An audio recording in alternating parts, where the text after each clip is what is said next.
Olá, companheiras, olá, companheiros, saudações pequistas. Sejam muito bem-vindas e muito bem-vindos a mais uma edição do podcast Em Tempos de Guerra, a Esperança é Vermelha. Hoje é sexta-feira, dia 18 de abril. Eu sou o Patrick e toco a conversa junto com vocês. No episódio de hoje, escutamos o companheiro Walter Pomar, que fala sobre a tentativa da extrema-direita de avançar com o projeto de anistia para os golpistas do 8 de janeiro.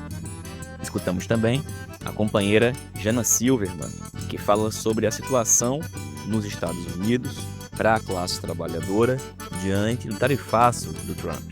E escutamos ainda a companheira Elisa Guaraná, que nos fala sobre a importante vitória judicial que permite que a Chapa 4 dispute as eleições do ANDE Sindicato Nacional.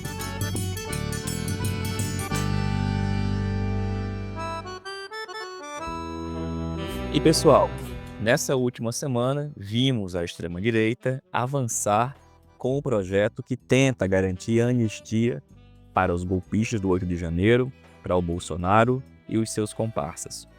A extrema-direita conseguiu uma quantidade muito significativa de assinaturas na Câmara dos Deputados e tenta mobilizar a sua base social, parlamentar e os seus instrumentos para conseguir aprovar o projeto de anistia. Para falar sobre esta proposta e esta possibilidade, a gente escuta agora o companheiro Walter Pomar. Olá, Patrick. Olá, ouvintes do podcast, comandado pelo Patrick Campos Araújo. Pois é, Patrick, quando eu era criança, eu lembro muito do coelhinho da Páscoa que trazes pra mim, um ovo, dois ovos, três ovos, assim. Eu fico lembrando dessa música quando eu vejo essa movimentação a favor da anistia.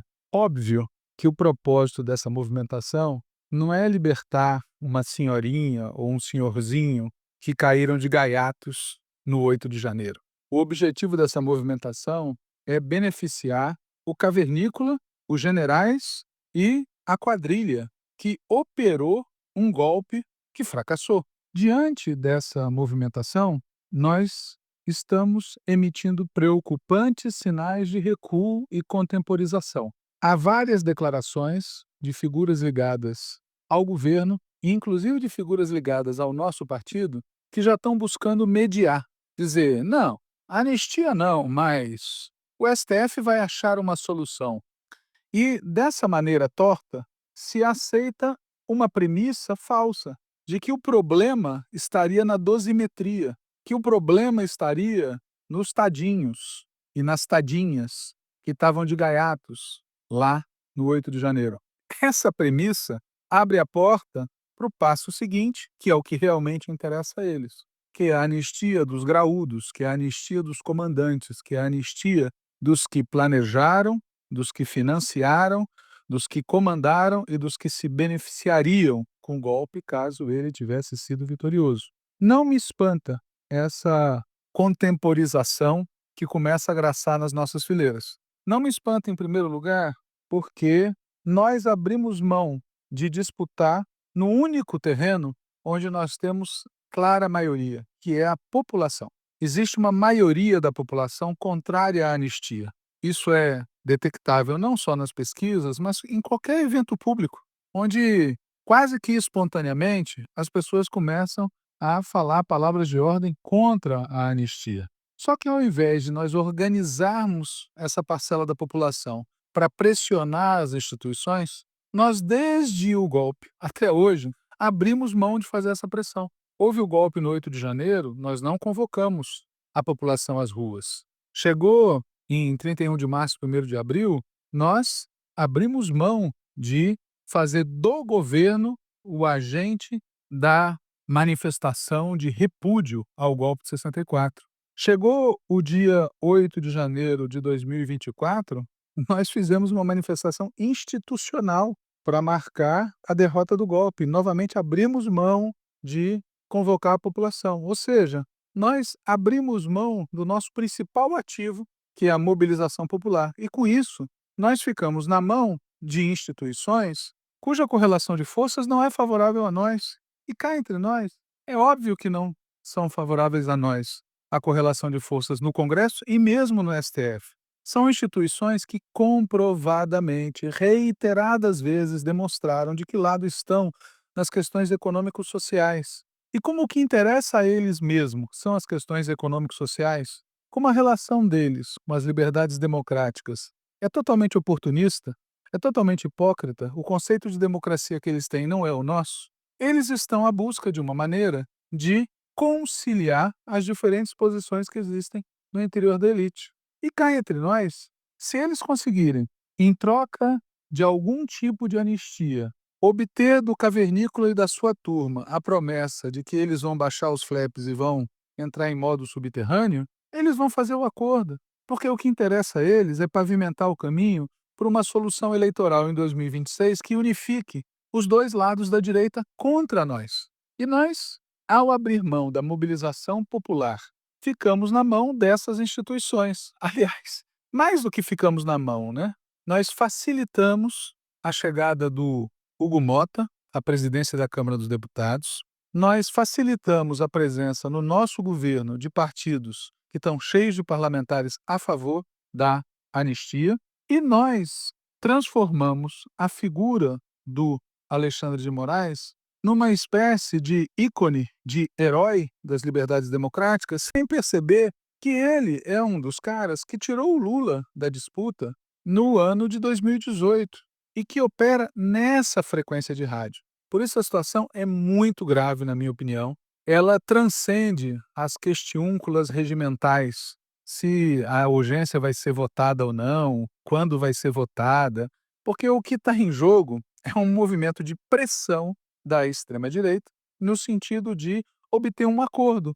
E à medida que o nosso lado começa a emitir sinais, como são as declarações do Guimarães e do Jacques Wagner, de que a gente pode vir a fazer esse acordo apenas transferindo para o STF o papel, ou seja, a nossa preocupação passa a ser evitar uma crise institucional entre o Congresso e o Supremo.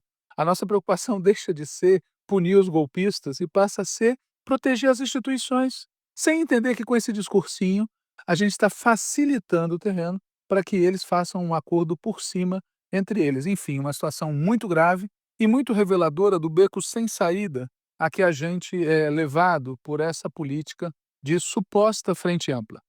Patrick, é isso? O coelhinho da Páscoa que trazes para mim. Um ovo, dois ovos, três ovos, assim. Um abraço. Valeu, Walter. Obrigado, companheiro. A gente vai continuar falando nas próximas edições deste ponto da necessidade de uma resistência democrática popular para impedir que a extrema-direita continue avançando com essa proposta.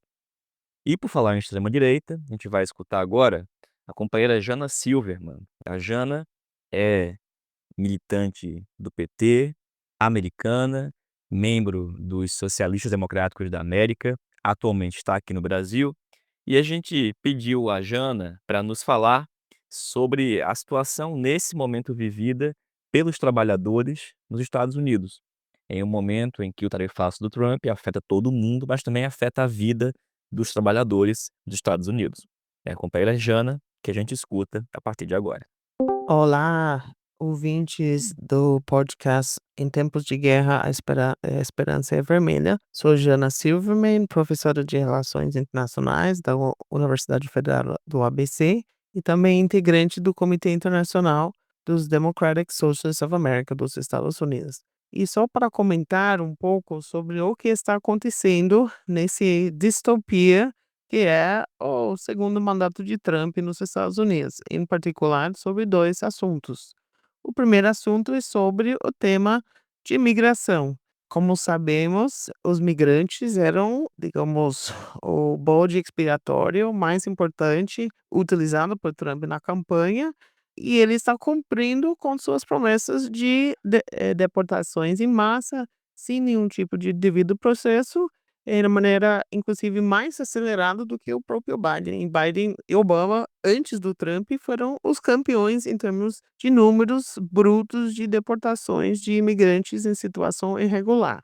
Mas hoje em dia, o que o governo do Trump está fazendo, esse em forma muito mais mediática, por exemplo, li agora sobre o caso de uma residente mulher de El Salvador, que foi também residente nos Estados Unidos por décadas. Ela foi dentro do seu próprio carro e que foi a polícia migratória quebrou o vidro do carro dela para pegar ela e mandar ela para uma prisão muitos quilômetros longe da onde ela se encontrava morando. Também temos casos ainda piores. Casos, por exemplo, como o trabalhador da construção Kilmar Armando Abrego Garcia. Ele era um migrante de El Salvador, que também não estava com todos os papéis migratórios em ordem, inclusive, mas foi identificado por erro. A polícia migratória achava que esse trabalhador, que morava no estado de Maryland, era membro de um gangue venezuelano que se chama Trem de Araguá. Mas ele nem era venezuelano, foi um erro total e ele foi deportado sumariamente, sem passar pelas cortes migratórias, sem falar com nenhum advogado. Agora ele se encontra naqueles cadeias de máxima seguridade em El Salvador, infame Secote, é onde ele está sendo detido incomunicado. Inclusive hoje mesmo, hoje, o dia quarta-feira, dia 16 de abril, um senador do estado de Maryland, Chris Van Hollen, foi até San Salvador para tentar encontrar com o companheiro, esse trabalhador Garcia, e o próprio governo neofascista de Nayib Bukele não permitiu que uma autoridade como o senador norte-americano visitasse alguém que foi um membro da comunidade que ele representa nos Estados Unidos. E isso é também depois de um juiz federal tinha ordenado o governo do Trump de trazer Garcia de volta por ele ser um caso de um erro migratório, né? Então, esse é um caso que está virando famoso, inclusive os sindicatos do ramo dele, os metalúrgicos, os sindicatos da construção, está montando, já fizeram vários atos pedindo por ele ser mandado de volta para os Estados Unidos. E temos casos, inclusive, até mais preocupantes ainda, porque são imigrantes, inclusive imigrantes com o status migratório em situação regular, em alguns casos até migrantes que são residentes permanentes nos Estados Unidos que estão sendo detidos e ordenados a sair do país, principalmente por ter defendido a causa do povo palestino e ter denunciado o genocídio em curso na região de Gaza, principalmente o ano passado, durante a grande onda de protestos e ocupações nas diversas universidades ao redor dos Estados Unidos. E tem um caso famosíssimo agora, que foi o estudante palestino, inclusive um estudante que acabou de terminar o curso de mestrado em Relações Internacionais, na mesma universidade onde eu estudei, a Universidade de Columbia. Ele foi, enfim, foi removido do seu lugar de residência por polícia migratória sem identificação. Depois foi enviado para uma prisão no estado de Louisiana, muito longe de Nova York, onde ele estava morando com sua mulher grávida, agora de quase 9 meses. E foi faz 2 semanas atrás que um juiz migratório decidiu que ele deveria ser deportado. E ele não tem antecedentes criminais. O seu único crime, entre aspas, foi defender a causa palestina em protestos absolutamente não violentas em abril e maio do ano passado. Também temos casos igual de preocupantes. Outro que virou famoso foi uma doutoranda da origem turca, se chama Rumeysa Öztürk, que ela também nem era uma figura central nas protestos que estavam acontecendo em solidariedade com o palestino no ano passado. Seu único crime foi ter escrito um artigo no jornal da Universidade Tufts pedindo para a universidade tirar seus investimentos dos bônus do Estado de Israel como um mecanismo de protesta endossada pelo movimento BDS, Boycott, Divestment e Sanções. E agora ela está em condições que ninguém está conseguindo nem verificar seu estado de saúde física, mental. Ela está em uma cadeia migratória no estado de Louisiana, um estado muito conservador, e é muito provável que ela também vai ser deportada nos próximos dias. Então, estamos encarando o que o Trump está usando um medo fabricado contra imigrantes, entre aspas, criminosos, membros de gangues, etc., para não só deportar imigrantes em massa, sem devido processo em geral, mas também para frear as proteções garantidas na própria Constituição americana e, sobretudo, com respeito ao que é os direitos de livre pensamento, direitos de livre expressão, que são direitos civis e políticos básicos. Então, isso é mais um exemplo de esse crescente política, ou seja, mais uma característica altamente autoritária desse governo do Trump 2. Felizmente, já estamos começando a ver movimentos sociais, sindicais, movimentos políticos, como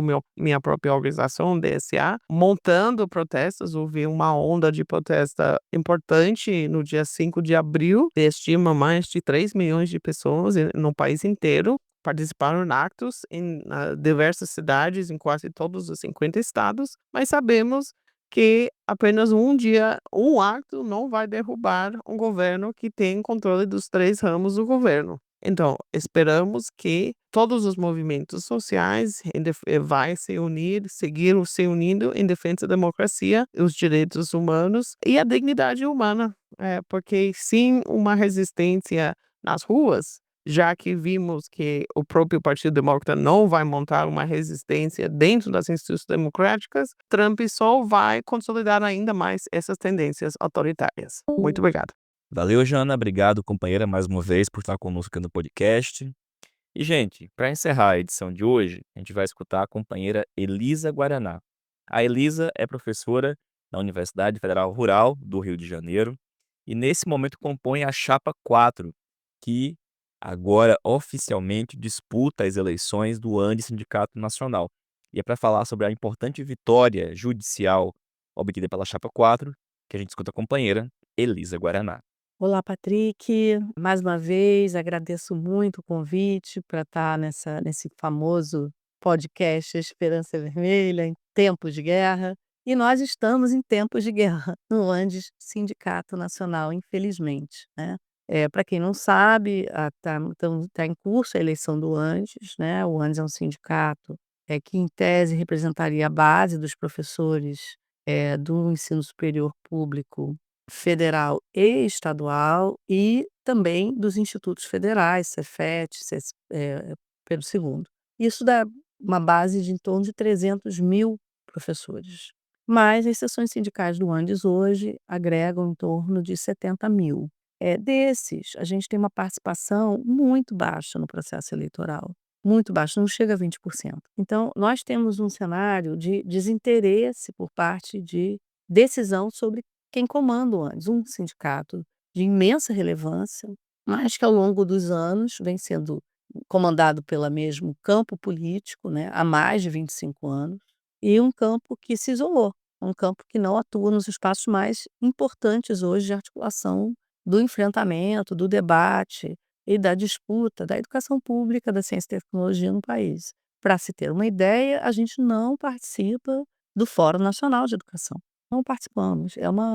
É lamentável, porque a gente não discute o Plano Nacional de Educação, onde ele de fato está sendo disputado. E no processo eleitoral, temos 4 chapas. A chapa 4, que eu participo, é uma chapa que se apresenta nova agora, como uma alternativa de oposição para renovar o Andes, como nossa chapa se autodenomina, buscando aí caminhos para a gente efetivamente mudar, desburocratizar, apresentar propostas concretas para os nossos associados, tentar trazer essa massa de professores e professoras para participar dos sindicatos, que hoje, na verdade, o que a gente tem é o oposto disso, né? É um afastamento, né? A gente vê diferenças em lugares onde a gente consegue, de alguma forma, estar à frente do sindicato propondo levando essa proposta. Infelizmente, por questões estritamente burocráticas, no processo de inscrição de chapa, para quem não sabe, né, para você inscrever uma chapa são 83 pessoas, esse quantitativo, essa distribuição nacional e regional, paridade, tudo foi cumprido pela chapa 4, mas a gente incorreu em algumas questões de pendências burocráticas facilmente sanáveis e que não foram sanadas. Foram sanadas junto à Comissão Eleitoral Central, porque eles não aceitaram que a gente sanasse. Então, o que nós fizemos foi recorrer à justiça. E ontem o juiz, com um julgamento extremamente favorável, defendendo a democracia sindical, pontuando aquilo que é central, né, no esforço de organização sindical, nos deu ganho de causa. Com isso, a chapa 4 volta com toda a legitimidade para o pleito, apesar de ter sido muito atacada, excluída, tratada esse tempo todo de forma extremamente desrespeitosa. É uma chapa com amplo apoio e participação nacional e nós vamos à luta. Nós temos aí, nossa eleição é 7 e 8 de maio, e pedimos a todos e todas que querem, junto conosco, construir essa nova alternativa, né, para um ANDES de grande relevância, como é o ANDES Sindicato Nacional, que venha junto construir essa campanha. Nós temos aí 3 semanas, vamos correr e vamos ganhar e mudar, transformar o ANDES Sindicato Nacional. Muito obrigada. Valeu, Elisa. Obrigado, companheira. Pessoal, reforçando a necessidade de todos e todas se engajarem e apoiarem a chapa 4, a chapa que tem mais petistas e que tem chances reais de vencer as eleições do ANDES Sindicato Nacional. Portanto, essa foi mais uma edição do podcast Em Tempos de Guerra, a Esperança é Vermelha. A gente se reencontra aqui na próxima semana. Lembrando que no nosso podcast aqui ao lado, o podcast Antivírus, a gente tem falado exclusivamente do tema Processo de Eleições Diretas, o PED. Passa por lá, nos segue e também ajuda a divulgar. A gente se encontra muito em breve. Uma boa Páscoa para todo mundo, um bom final de semana e um bom feriado. Saudações petistas e até mais.